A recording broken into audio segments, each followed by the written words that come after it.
Hey, welcome back to our channel. We want to thank you for joining wherever you are joining us from around the world. We salute you and we appreciate your time as always. It is important for the continent of Africa to understand that the continent is at a crossroad at the moment, as events across the country of Tanzania, and more importantly Central Africa, looking at West African nations. It is a time when the citizens and nationals start asking questions, and more importantly, everything in the continent of Africa should not be tied to politics. There must be a time when African nationals, and more importantly, the elected representative, should step up to the plate and speak out and ask questions and demand a number of answers. These are challenging times. African countries are observing the tremendous development, the AIs of the world, the transformation, the information superhighway.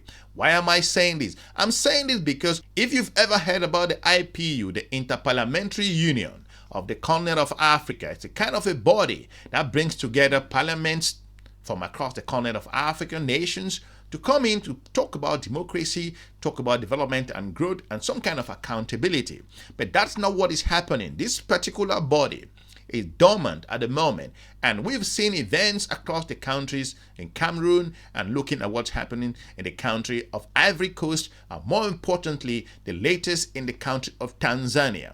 Some of these parliamentarians are silent. They can speak so loud when it comes to foreign partners trying to intervene in the continent of Africa. It is about time for African parliamentarians and officials to come out and start talking on issues that are relevant to their own people. Why am I saying this? I'm saying this because an amazing parliamentarian or an official looking at a politician in the country of Kenya has come out clear, has reminded the IPU, the Inter-Parliamentary Union officials who go there to sit up and start speaking on behalf of their people, and don't go there and do politics. African officials and citizens are paying closer attention like never before seen.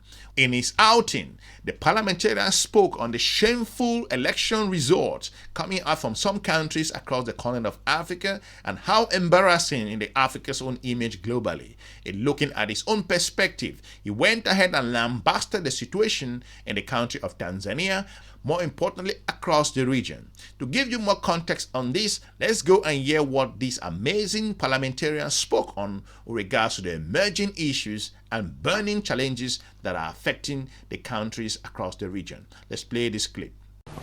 Was founded was to further, Mr. Speaker, amongst other things, democracy in the community of nations of the world. Mr. Speaker, I congratulate Senator Catherine Muma for participating in this very important conference together with our colleagues. And because we have no other way we can express some of these things, if indeed IPU was about the greater role of democratizing within communities of the world, I urge the IPU to up their game, to find the strength to speak to African leaders. Mr. Speaker, today we are seeing presidential elections in African countries being conducted by the sitting presidents in office who give no role to the electoral commissions in their countries. In the process, Mr. Speaker, their opponents are locked out of the race, their opponents are arrested, their opponents are detained, their opponents are abducted, their opponents are even killed, Mr. Speaker. The parliamentarian never ended there. He called out the African Union. He questioned the African Union's own particular role. And some African Union leaders and officials are out there eating fat and, more importantly, going to issue some kind of congratulatory messages in a whole lot of other areas, considering the aspect that they, according to his own perspective, that the African Union is there to support each other instead of tackling the challenges that the continent of African nations are facing. The citizens across the continent of Africa so far do not have the voice that is necessary for them to talk on their own internal issue. These parliamentarians went above and beyond and called out the system that the African Union should bear responsibility and sit up and take some full control as to regards to the challenges in the continent of Africa. Let's play this clip. The IPU must take over the role of the African Union, because the African Union, instead of speaking to this, they are busy congratulating their colleagues. The African Union has now become a talk shop, a special club for African presidents to protect each other. Mr. Speaker, we know of recent elections in Africa where senior African politicians have witnessed elections in their countries from prison, charged with treason, Mr. Speaker. Mr. Speaker, we know of African countries where thousands of citizens have been killed. We know of African countries where Kenyans are being harassed in their hotels, in their businesses, in those countries, because they are being suspected to be the ones who are responsible for the unrest. Africans should know that Kenyans are very hard-working people. When they go to their countries, they are looking for business. They are not going there to play politics. I would like, at least as far as Kenya is concerned, our government to protect Kenyan citizens in such a countries where they are currently being harassed, Mr. Speaker. There is this notion across the continent of Africa that talking about the African Continental Free Trade Area or the free movement of people, a number of Africans are living in different countries across the region, even globally. However, when issues happen like what's happening in the country of Tanzania, for example, or in the Ivory Coast, you do not expect, some say that officials or Africans living out of those nations should not be making comment. I think that is absolutely wrong. The parliamentarian says, according to his own understanding, that you do have African nationals who are living in the cross-border, and then they have family members in some of those countries that we are seeing the emergence. In a case like Tanzania, you have a lot of Tanzanians living globally and in other countries. That for African officials to think that these nationals should not comment as a result of them having family members who are facing difficulties and, more importantly, are being subjugated as a result of the election malpractices, then for them not to talk, it is unacceptable. Let's play this clip. Mr. Speaker, when I see the kind of business that African countries lose because of this instability, I say, how I wish the standing orders of Parliament of Kenya could be changed so that we could do substantive debate on this very, very serious issue, Mr. Speaker. Mr. Speaker, for some of us, our communities cut across nations. For example, if you take the Kenyan Somali, his relatives are in Somalia, his relatives are in Ethiopia. So when unrest takes place in those two countries, the Kenyan Somali is expected to keep quiet. Similarly, the Luos, the Maasais, they are in Kenya, they are in Tanzania. When their relatives face this kind of atrocities, we are supposed to keep quiet. Similarly, the Luyas and Tesos, our relatives are in Uganda. And when these things happen, we are supposed to keep quiet. Maybe we should change standing orders so that African parliaments can boldly debate the nonsense that is going on where the African Union has failed. I support. According to the parliamentarian, if African leaders cannot tackle their own internal challenges and face things on as they are brewing, It will give the opportunity and the room for other foreign leaders to come and start lecturing the continent of Africa. Absolutely. We've talked about why Africans should debase from foreign partners and foreign powers. Again, if the continent of Africa cannot sit up on its security and members of parliament cannot hold their own government responsible to talk about the vital issues that are affecting the people of their nations, then the continent of Africa is not going anywhere. According to the parliamentarian, he spoke on a variety of issues, more importantly, talking about most recently that the United States of America, under Mr. Donald Trump, has questioned the country of Nigeria according to the current events we've been hearing happening in Nigeria. The parliamentarian basically trying to say that if African countries really want to talk about sovereignty and protect their own borders and push alongside or push away foreign powers, then the countries across the region must take responsibility of their internal difficulties and try to solve their own problem to avoid this. Let's roll this clip. Senator Thank you, Mr. Speaker.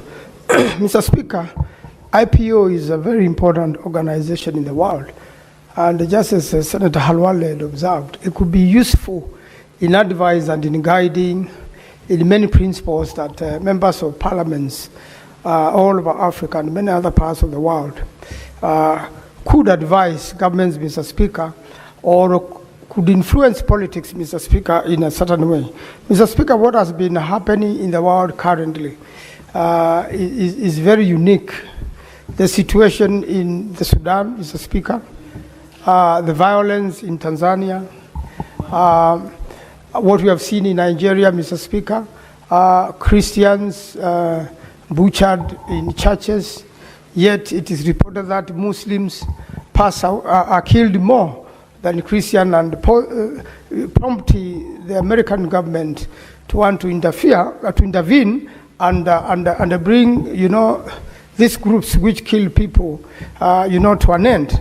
Mr. Speaker, IPU could help resolve these matters. I believe all these countries, their members of parliament attend IPU, and part of bringing peace into the world or giving suggestions and influencing politics of the world, Mr. Speaker, for the betterment of it, is that sharing and experiences and the best practices, Mr. Speaker, could improve the situation. I believe the best practices of politics could make the world better, because, Mr. Speaker, seems the world is led by politicians. Politicians influence what happens in many situations. I've seen the report of observers, and part of our members of parliament went to observe elections in Tanzania, Mr. Speaker.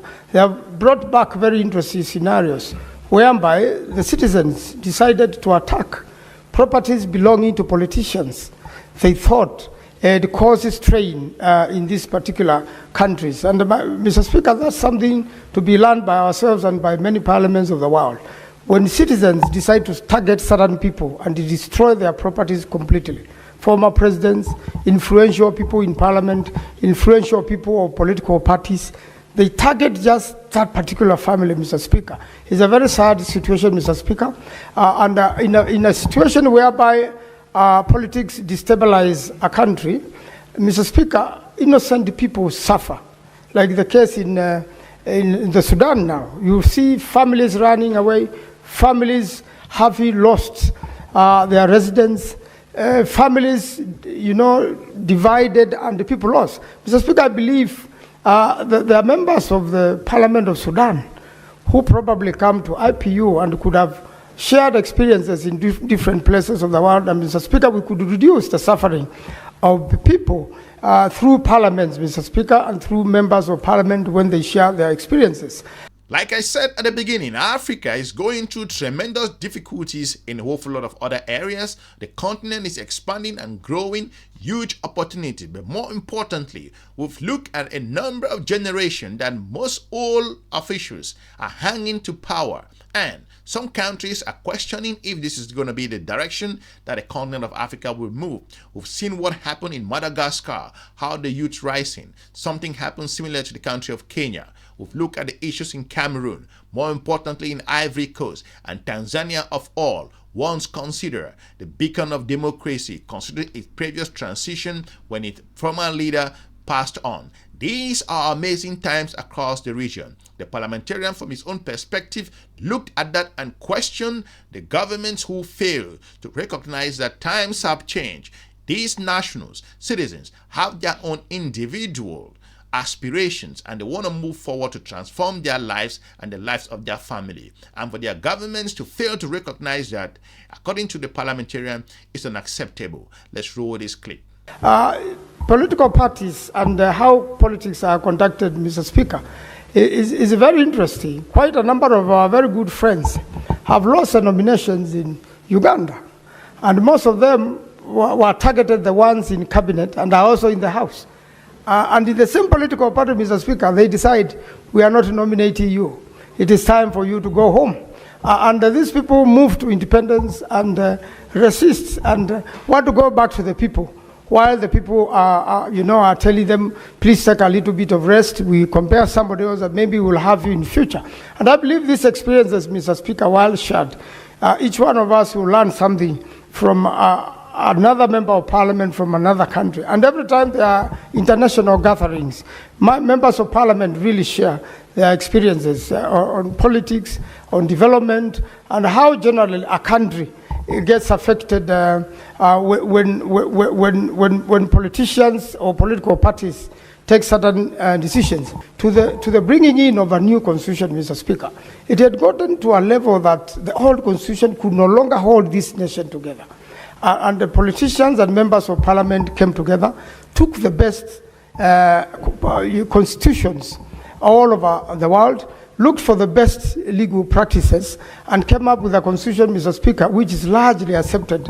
And after elections now, people are able to move on. I wish also other nations can pick from the example of Kenya, the way Honorable Raila Odinga has behaved, the way he's able to move on after an election. I think many nations don't know how to move on after an election gone wrong.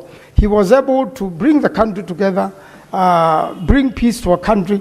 Let me know in the comment section if you think this parliamentarian was spot on at this critical time in African history, as the global partners are observing this very closely, and the IPU should step up to the plate and take responsibility. The African Union, to an extent, to be an organization, according to the parliamentarian, that should not be congratulating its friends. It is important at this time. We are no longer in the 1980s. African officials and citizens, experts, global analysts, Africans in the diaspora, Africans within the continent are paying closer attention like never before seen. Like we've always said, if the Russian-Ukrainian war have not woken up the continent of Africa, if the pandemic has not woken up the continent of Africa, if the continent of Africa has not woken up to think that the African Growth and Opportunity Act is finished, that the continent must go inward and revive the African continental free trade area, then we don't know what we are doing at this stage. The parliamentarian was spot on in my own perspective.